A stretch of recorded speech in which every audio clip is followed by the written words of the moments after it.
ನಮಸ್ತೆ ಎಲ್ಲರಿಗೂ, Deepika daily life style ವ್ಲಾಗಿಗೆ ಎಲ್ಲರಿಗೂ ಸ್ವಾಗತ. ಇದು ಡೈಲಿ ವ್ಲಾಗ್ ಇವತ್ತಿಂದ ಸ್ಟಾರ್ಟ್ ಮಾಡ್ತಾ ಇದ್ದೀನಿ. ನಾನು ಬೆಳಗ್ಗೆ ಆಗಿದೆ, ತಿಂಡಿ ಎಲ್ಲ ಆಗಿತ್ತು. ಮಗ ಶಾಲೆಗೆ ಹೋದ, ಇನ್ನೊಬ್ಬ ಮಗ ಕೈ ಚೆನ್ನಾಗಿಲ್ಲ ಅಂತ ಮನೆಯಲ್ಲೇ ಇತ್ತು. ಪಾಪ ಯಜಮಾನ್ರಿರಲಿಲ್ಲ, ಹಾಗಾಗಿ ನಾನು ನನ್ನ ಮಗ ಹರಡ್ತಾ ಇದ್ದೀವಿ.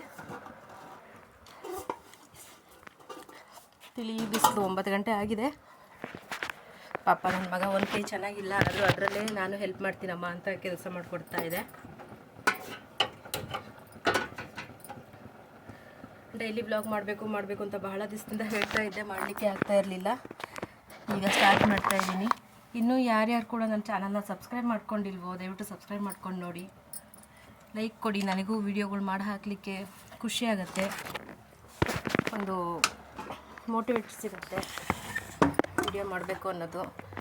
ನಾವು ಒಳಗೆ ಬರೋಷ್ಟೊತ್ತಿಗೆ ನಮ್ಮ ಅತ್ತೆ ಮದಿಗೆ ಕಡಿತಾ ಇದ್ದರು, ಬೆಣ್ಣೆ ತೆಗಿತಾ ಇದ್ದರು. ಸ್ವಲ್ಪ ಕೆನೆ ಎಲ್ಲ ಎತ್ತಿಟ್ಟಿದ್ವಿ. ಆಕಳು ಬಂದಾಗಿಂದ ನಾವು ನಮ್ಮನೆಯಲ್ಲೇ ತುಪ್ಪ ಎಲ್ಲ ಮಾಡೋಣ ಅಂತ ಹೇಳಿ ಸ್ವಲ್ಪ ದಿವಸದಿಂದ ತೆಗೆದಿಡ್ತಾ ಇದ್ವಿ. ನನ್ನ ಮಗ ಯಾವಾಗ ತುಪ್ಪ ಮಾಡ್ತಾರೋ, ಯಾವಾಗ ನಾನು ತಿಂತೀನೋ ಅಂತ ಕಾಯ್ತಾ ಇದ್ದಾನೆ. ಪಾಪ ಮನೇಲಿ ಮಾಡಿದ್ದು ಅಂತ. ಅಜ್ಜಿ ಹಿಂಗೆ ಮಾಡ್ತಾರಾ ಹಂಗೆ ಮಾಡ್ತಾರಾ ಅಂತ ಅವ್ರ ಅಜ್ಜಿಗೆ ತಲೆ ತಿಂತ ಕೂತಿದ್ದ.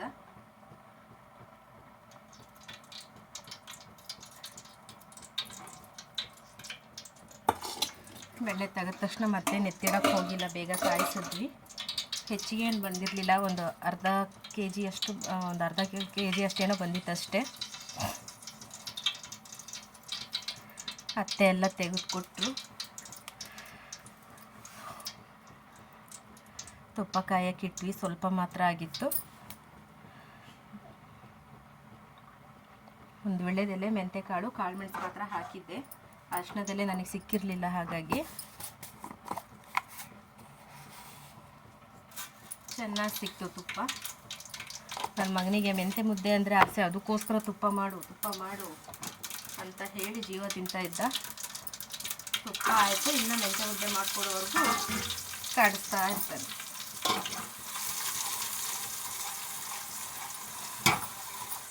ಕೆಂಪಗೆ ಕಾದಿದೆ ತುಪ್ಪ. ಒಂದು 300 ಗ್ರಾಮಷ್ಟು ಸಿಕ್ಕಿದೆ, ಒಂದು ಅರ್ಧ ಕೆ ಜಿ ಬೆಣ್ಣೆಗೆ.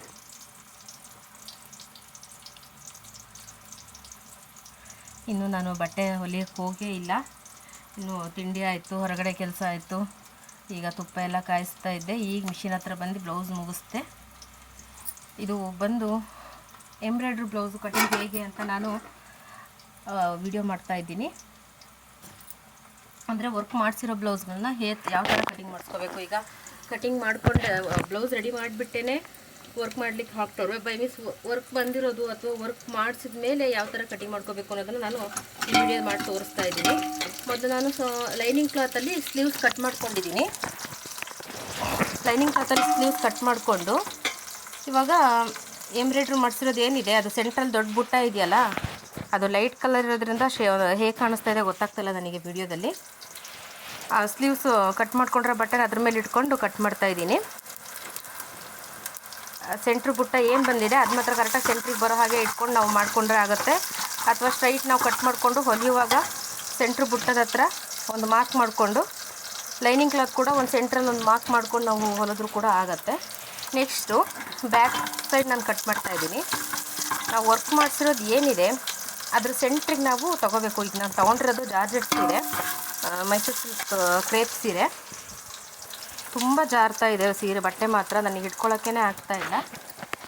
ನೋಡ್ತಾ ಇರ್ಬೋದು, ಒಂದೆರಡು ಗುಂಡು ಪಿನ್ ಹಾಕ್ಕೊಂಡು ಇವಾಗ ಕಟ್ ಮಾಡ್ತಾಯಿದ್ದೀನಿ. ಮಾಮೂಲಿ ಸಿಲ್ಕ್ ಸೀರೆ ಎಲ್ಲ ಆದರೆ ನಾನು ಗುಂಡು ಪಿನ್ಗಳೇನು ಯೂಸ್ ಮಾಡಲ್ಲ, ಹಾಗೇ ಕಟ್ ಮಾಡಿಬಿಡ್ತೀನಿ. ಇದು ಒಂಥರ ನಾನು ನಿಮಗೆ ತೋರಿಸ್ತಾ ಇರೋದು. ಹಾಗೆ ಲೈನಿಂಗ್ ಕ್ಲಾತ್ ಕಟ್ ಮಾಡಿಕೊಂಡು ಯಾವ ಥರ ನಾನು ಹೊಲಿಬೋದು ಅಥವಾ ಯಾವ ಥರ ಬಟ್ಟೆ ಕಟ್ ಮಾಡ್ಕೋಬೋದು ವರ್ಕ್ ಮಾಡಿರೋ ಬ್ಲೌಸು ಅಂತ ಇನ್ನೊಂದು ವಿಡಿಯೋ ಮಾಡಿ ಹಾಕ್ತೀನಂತೆ.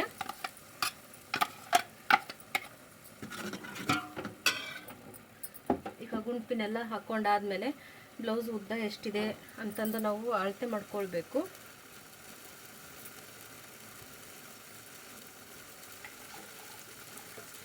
ಬ್ಲೌಸ್ ರೆಡಿ ಬಂದುಬಿಟ್ಟು 15 ಇದೆ, 16 ತಗೊಳ್ತಾ ಇದ್ದೀನಿ ನಾನಿಲ್ಲಿ. 16 ನೆಕ್ ಓಪನ್ ಬಂದುಬಿಟ್ಟು ಅದು ಎಷ್ಟಿದೆ ಎಂಬ್ರಾಯ್ಡ್ರು ಅಷ್ಟನ್ನೇ ಇಟ್ಕೊಂಡಿದ್ದೀನಿ. ಶೋಲ್ಡ್ರು ಭುಜ ಬಂದು 3 ಇಂಚ್ ತಗೊಂಡಿದ್ದೀನಿ.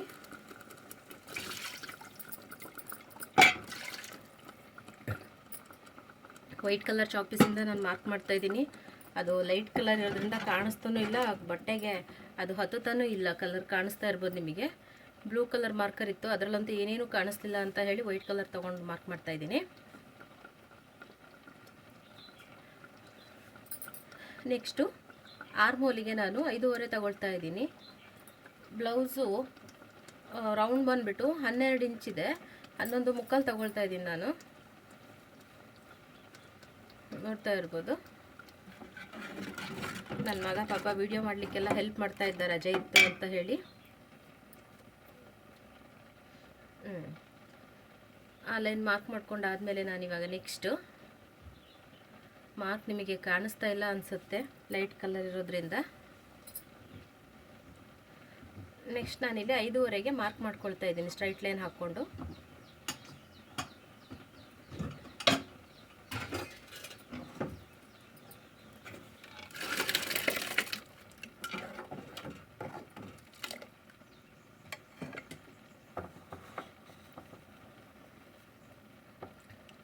ವರ್ಕ್ ಬಂದು ಬ್ರಾಡ್ ಆಗಿದೆ, ಹಾಗಾಗಿ ಶೋಲ್ಡ್ರ್ ಇಷ್ಟೇ ಇದೆಯಾ ಅನ್ನೋ ಥರ ಕಾಣಿಸುತ್ತೆ. ಕೆಳಗಡೆ ನೋಡ್ತಾ ಇರ್ಬೋದು ನೀವು ಅಗಲ.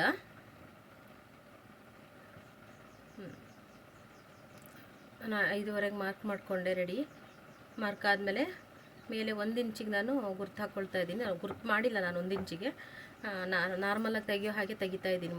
ಮಾರ್ಕ್ ಹಾಕ್ಬಿಟ್ಟು, ರೌಂಡ್ ಮಾರ್ಕ್ ಹಾಕ್ಬಿಟ್ಟು. ಬಟ್ಟೆ ತುಂಬ ಸರಿದಾಡ್ತಾ ಇತ್ತು, ನನಗೆ ಭಾಳ ಕಿರಿಪಿರಿ ಆಗ್ತಾಯಿತ್ತು ಮಾರ್ಕ್ ಮಾಡೋಕ್ಕೆಲ್ಲ.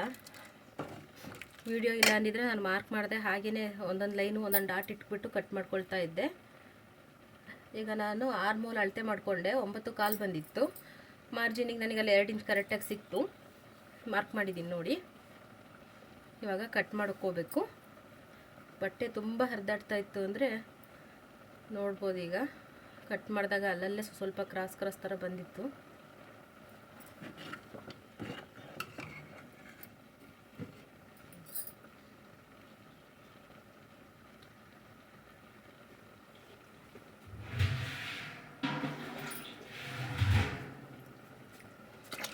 ಬ್ಲೌಸು ಸೆಮಿ ಸ್ಟಿಚ್ ಮಾಡಿಬಿಟ್ಟು ವರ್ಕ್ ಮಾಡಿಸಿದ್ರೆ ಇನ್ನೂ ಈಸಿ ಆಗುತ್ತೆ.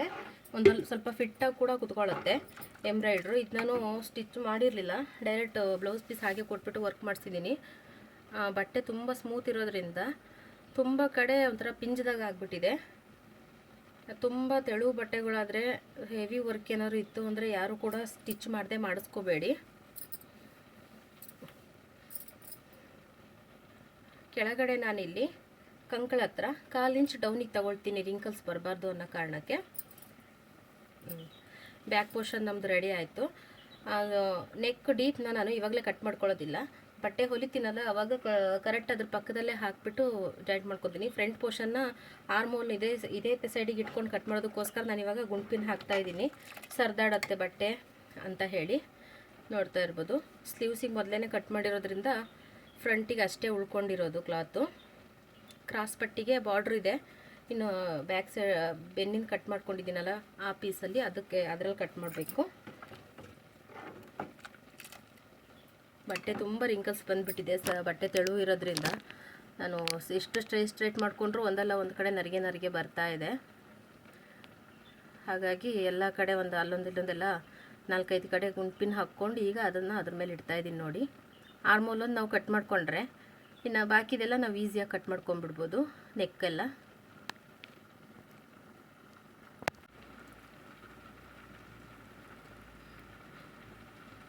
ನೋಡಿ. ಇವಾಗ ನಾನು ಫ್ರಂಟ್ ಪೋರ್ಷನ್ ಮೇಲೆ ಅದನ್ನು ಹಾಕ್ತಾಯಿದ್ದೀನಿ.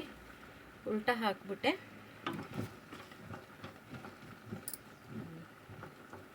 ವರ್ಕ್ ಏನು ಬಂದಿದೆ, ಎಂಬ್ರಾಯ್ಡ್ರಿ ವರ್ಕ್ ಏನು ಮಾಡಿದ್ದಾರೆ ಆ ವರ್ಕು ಹಾಗೆ ನಾನಿಲ್ಲಿ ಭುಜದ ಹತ್ರ ಕಟ್ ಮಾಡ್ಕೊಂಡಿದ್ದೀನಲ್ಲ 3 ಇಂಚಿಗೆ, ಆ ವರ್ಕು ಎರಡು ಒಂದೇ ಜಾಗದಲ್ಲಿ ಬರೋ ಹಾಗೆ ಇಟ್ಕೊಂಡು ಮಾರ್ಕಿಗೆ ಹಾಕ್ತಾ ಇರೋದು ನಾನು.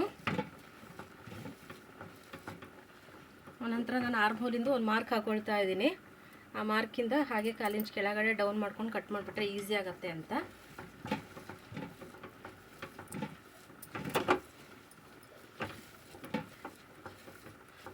ಕಾಣಿಸ್ತಾ ಇಲ್ಲ ಮಾರ್ಕ್ ಮಾತ್ರ ನಿಮಗೆ ತುಂಬ ಲೈಟ್ ಆಗ್ತಾ ಇದೆ ಕಲರ್ ಅದು.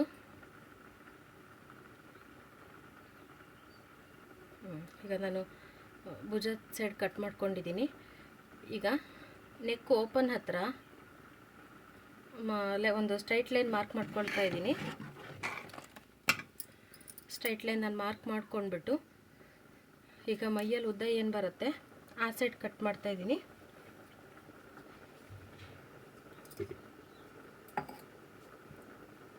ನೆಕ್ಸ್ಟ್ ನಾನು ಆರ್ಮೋಲ್ ಕಟ್ ಮಾಡ್ತಾ ಇದ್ದೀನಿ, ನೋಡ್ಬೋದು ನೀವೀಗ.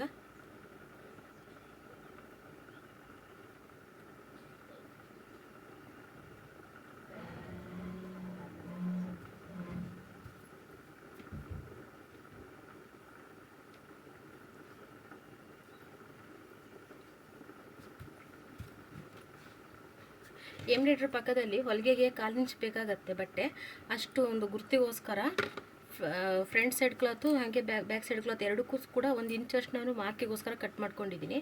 ನೆಕ್ಸ್ಟ್ ಈಗ ನಾನು ಫ್ರಂಟ್ ನೆಕ್ ಕಟ್ ಮಾಡ್ತಾ ಇದ್ದೀನಿ. ಯಾಕಂದರೆ ಒಂದು ಸೈಡ್ ಮಾತ್ರ ನಮಗೆ ಎಂಬ್ರಾಯ್ಡ್ರಿ ಸಿಗುತ್ತೆ, ಇನ್ನೊಂದು ಸೈಡ್ ಎಂಬ್ರಾಯ್ಡ್ರಿ ಸಿಗೋದಿಲ್ಲ. ಅದಕ್ಕೋಸ್ಕರ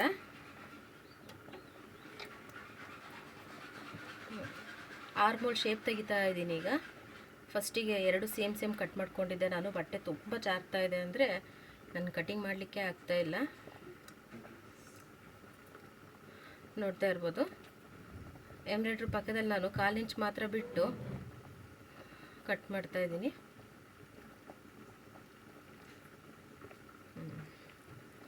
ಇವಾಗ 1/4 ಇಂಚ್ ಏನು ಮಾರ್ಜಿನ್ ಇದೆ ಅದ್ರ ಪಕ್ಕದಲ್ಲೇ ಹೊಲಿಗೆ ಹಾಕಿಬಿಟ್ರೆ ಎಂಬ್ರಾಯ್ಡ್ರಿ ಬಂದಿರೋ ಕ್ಲಾತ್ ಏನು ಮೆಜರ್ಮೆಂಟ್ ಇದೆ ಅದೇ ಥರ ಇನ್ನೊಂದು ಕಡೆ ಬಟ್ಟೆ ಕೂಡ ನಮಗೆ ಮೆಜರ್ಮೆಂಟ್ ಕರೆಕ್ಟಾಗಿ ಸಿಕ್ಬಿಡುತ್ತೆ.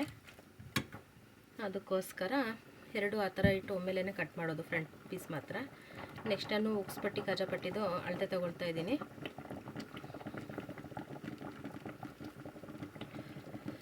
ಕ್ರಾಸ್ ಪಟ್ಟಿ ಎಲ್ಲಿವರೆಗೂ ಬರುತ್ತೆ ಅಂತ ಹೇಳಿ ಅಳತೆ ತೊಗೊಂಡೆ. ನೆಕ್ಸ್ಟ್ ನಾನು ಫ್ರಂಟ್ ಟಕ್ಸಿಂದ ಒಂದು ಮಾರ್ಕ್ ಮಾಡ್ಕೊಂಡಿದ್ದೀನಿ, ನೋಡ್ತಾ ಇರ್ಬೋದು. ಬಟ್ಟೆ ಸೈಜ್ ಬಂದು ಬಟ್ಟೆ ಅಂತೀನಿ ಮೈ ಸುತ್ತಳತೆ ಬಂದು 12 ಇಂಚ್ ಬರುತ್ತೆ. ಈಗ ನಾನು ಅಳತೆ ಮಾಡಿದ್ದೀನಿ, ಅದು ಬಂದು ನನಗೀಗ 13ವರೆಗೆ ಬಂದಿದೆ.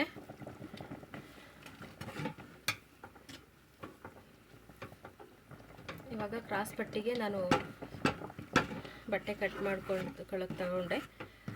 ಲೈನಿಂಗ್ ಫಸ್ಟ್ ಕಟ್ ಮಾಡ್ಕೊಂಡು ಆಮೇಲೆ ಕಟ್ ಮಾಡ್ಕೊಳ್ಳೋಣ ಅಂತ ಹೇಳಿ ತಗೊಂಡಿದ್ದೀನಿ. ಅದು ತುಂಬ ಜಾರೋದ್ರಿಂದ ಲೈನಿಂಗ್ ಕ್ಲಾತ್ ಫಸ್ಟ್ ರೆಡಿ ಆದರೆ ಆನಂತರ ಆಮೇಲೆ ನಾನು ಮೇನ್ ಕ್ಲಾತ್ನ ಕ್ರಾಸ್ ಪಟ್ಟಿ ಕಟ್ ಮಾಡ್ಕೊಂಡ್ಬಿಡ್ಬೋದು ಈಸಿಯಾಗಿ. ಅದು ತುಂಬ ಜಾರೋದ್ರಿಂದ ಸ್ವಲ್ಪ ಹೆಚ್ಚು ಕಡಿಮೆ ಆಯಿತು ಅಂದರೆ 1/4 ಇಂಚ್ ಡಿಫ್ರೆನ್ಸ್ ಬಂದುಬಿಡತ್ತೆ ಒಂದೊಂದಕ್ಕೂ. ಫಸ್ಟಿಗೆ ನಾನು ಎಡ್ಜ್ ಕಟ್ ಮಾಡ್ಕೊಳ್ತಾ ಇದ್ದೀನಿ.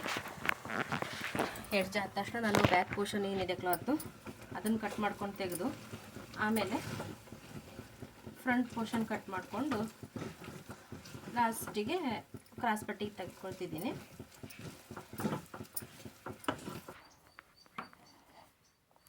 ನಾರ್ಮಲ್ ಬ್ಲೌಸ್ಗಳಿಗೆಲ್ಲ ಲೈನಿಂಗ್ ಕ್ಲಾತ್ ಫಸ್ಟ್ ಕಟ್ ಮಾಡಿಕೊಂಡು ಆಮೇಲೆ ಮೇನ್ ಕ್ಲಾತ್ ಕಟ್ ಮಾಡ್ಕೊಳ್ತೀವಿ. ಇದು ವರ್ಕ್ ಮಾಡಿಸಿರೋದ್ರಿಂದ ನಾವು ಲೈನಿಂಗ್ ಕ್ಲಾತ್ ಕೂಡ ಫಸ್ಟ್ ಕಟ್ ಮಾಡ್ಕೋಬೋದು. ಅಂದರೆ ನೆಕ್ ಸೈಜ್ ನಮಗೆ ಸ್ವಲ್ಪ ಕನ್ಫ್ಯೂಸ್ ಆಗಿಬಿಡುತ್ತೆ. ಶೋಲ್ಡ್ರು ಆಮೇಲೆ ನೆಕ್ ಸೈಜು ಆರ್ಮ್ ಹೋಲ್ ಕಡೆ ಸ್ವಲ್ಪ ತುಂಬ ಕನ್ಫ್ಯೂಸ್ ಆಗಿಬಿಡುತ್ತೆ. ಯಾಕಂದರೆ ವರ್ಕ್ ಮಾಡೋರು ಒಂದೇ ಅಳತೆಗೆ ಸ್ವಲ್ಪ ದೊಡ್ಡದಾಗೇ ಮಾಡಿಕೊಟ್ಟಿರ್ತಾರೆ ಅಥವಾ ತೀರಾ ಚಿಕ್ಕದಾಗಿ ಮಾಡಿಕೊಟ್ಟಿರ್ತಾರೆ, ನಮಗೆ ತಗೊಳಕ್ಕೆ ಬರೋಲ್ಲ. ಈ ಥರ ಮಾಡೋದ್ರಿಂದ ಈಸಿ ಆಗುತ್ತೆ. ಇನ್ನೊಂದು ಮೆಥಡ್ ಕೂಡ ನಾನು ನಿಮಗೆ ಆದಷ್ಟು ಬೇಗ ಹಾಕ್ತಾಯಿದ್ದೀನಿ ನೆಕ್ಸ್ಟ್ ವೀಡಿಯೋದಲ್ಲಿ, ಅಥವಾ ಅದರ ನೆಕ್ಸ್ಟ್ ವೀಡಿಯೋದಲ್ಲಿ ಹಾಕ್ತೀನಿ ಮುಂದಿನ ವೀಡಿಯೋದಲ್ಲಿ. ಈಗ ನಾನು ಮೇನ್ ಕ್ಲಾತ್ ಜೊತೆ ಲೈನಿಂಗ್ ಎಲ್ಲ ಕಟ್ ಮಾಡ್ಕೊಂಡಾಯಿತು. ಲೈನಿಂಗ್ ಕ್ಲಾತಲ್ಲೇ ಫಸ್ಟು ಕ್ರಾಸ್ ಪಟ್ಟಿ ಕಟ್ ಮಾಡಿಕೊಂಡು ಆಮೇಲೆ ನೋಡ್ತಾ ಇರ್ಬೋದು ಬ್ಲೌಸ್ ಪೀಸ್ ಹಾಕಿದಾಗ ಈ ಥರ ವರ್ಕ್ ಮಾಡಿಸಿದ ಬ್ಲೌಸ್ಗಳು ಹೆಚ್ಚು ಬಟ್ಟೆನೇ ಉಳಿಯೋದಿಲ್ಲ. ಯಾಕಂದರೆ ಸೆಂಟ್ರಿಗೆ ಮಾಡಿಕೊಟ್ಬಿಟ್ಟಿರ್ತಾರೆ. ತೀರಾ ಬಾರ್ಡ್ರ್ ದೊಡ್ಡ ಇತ್ತು ಅಂದರೆ ಬಾರ್ಡ್ರಿಂದ ತುಂಬ ಮೇಲೆ ವರ್ಕ್ ಮಾಡಿರ್ತಾರೆ. ಬಾರ್ಡ್ರ್ ಮೇಲೆ ಬಂದರೆ ಅಷ್ಟು ನೀಟಾಗಿ ಕಾಣಿಸೋದಿಲ್ಲ ಅಂತ ಹೇಳಿ ಸೀರೆ ಬ್ಲೌಸ್ ಪೀಸ್ಗೆಲ್ಲ ನಮಗೆ ತುಂಬ ಬಟ್ಟೆ ಸಾಲ್ಟೇಜ್ ಬಂದುಬಿಡತ್ತೆ. ಆವಾಗ ಕ್ರಾಸ್ ಪಟ್ಟಿನ ಬಾರ್ಡ್ರ್ ಬಾರ್ಡ್ರ್ ಏನು ಉಳಿದಿರತ್ತೆ ಅದರಲ್ಲಿ ನಾವು ಕ್ರಾಸ್ ಪಟ್ಟಿಗೆ ತೊಗೊಂಡ್ವಿ ಅಂದರೆ ಅಲ್ಲಿಗೆ ಸಾಲ್ಟೇಜ್ ಏನಿದೆ ನಮಗದು ಸರಿಯಾಗಿ ಬರುತ್ತೆ, ಏನು ತೊಂದರೆ ಇಲ್ಲ. ಕೆಲವರು ಪೀಸ್ ಉಳಿದಿಲ್ಲ, ಈ ಕಡೆ ಉಳಿದಿಲ್ಲ ಆ ಕಡೆ ಉಳಿದಿಲ್ಲ ಅಂತ ಬಿಗಿನರ್ಸ್ ಯಾರಾದರೂ ಕನ್ಫ್ಯೂಸಲ್ಲಿದ್ದರೆ ಬಟ್ಟೆ ಉಳಿದಿರುತ್ತೆ. ಬಾರ್ಡ್ರನ್ನ ಹಾಕಿದ್ರೆ ಅದು ಒಂಥರ ಲುಕ್ಕಾಗಿ ಕಾಣಿಸುತ್ತೆ. ನೋಡ್ತಾ ಇರ್ಬೋದು ಈಗ ನನಗೆ ಬಾರ್ಡ್ರ್ ಎಷ್ಟು ಉಳಿದಿದೆ ಅಂತೇಳಿ. ಕ್ರಾಸ್ ಪಟ್ಟಿ ಆಲ್ರೆಡಿ ನಾನು ಕಟ್ ಮಾಡ್ಕೊಂಡಿದ್ದೀನಿ. ಬಟ್ಟೆ ತುಂಬ ಜಾರತ್ತೆ, ಹಾಗೆ ಎಡ್ಜ್ ಸ್ವಲ್ಪ ಸಿಂಕ್ ಆಗಿದೆ, ಒಂಥರ ಸುಕ್ಕಿದೆ ಬಾರ್ಡ್ರ್ ಪಕ್ಕದಲ್ಲಿ. ಅದಕ್ಕೋಸ್ಕರ ನಾನು ಸ್ವಲ್ಪ ಬಟ್ಟೆ ದೊಡ್ಡದಾಗೇ ಕಟ್ ಮಾಡಿಕೊಂಡು ಆಮೇಲೆ ಸ್ಟಿಚ್ ಮಾಡುವಾಗ ತೆಗಿತೀನಿ.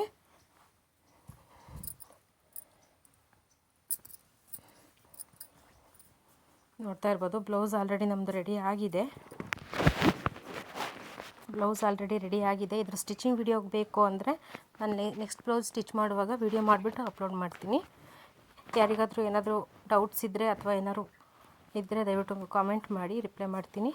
ಇನ್ನೂ ಯಾರ್ಯಾರು ಕೂಡ ನನ್ನ ಚಾನಲ್ನ ಸಬ್ಸ್ಕ್ರೈಬ್ ಮಾಡ್ಕೊಂಡಿಲ್ಲ, ದಯವಿಟ್ಟು ಸಬ್ಸ್ಕ್ರೈಬ್ ಮಾಡ್ಕೊಂಡು ನೋಡಿ, ಲೈಕ್ ಮಾಡಿ, ಶೇರ್ ಮಾಡಿ, ಸಬ್ಸ್ಕ್ರೈಬ್ ಮಾಡಿ.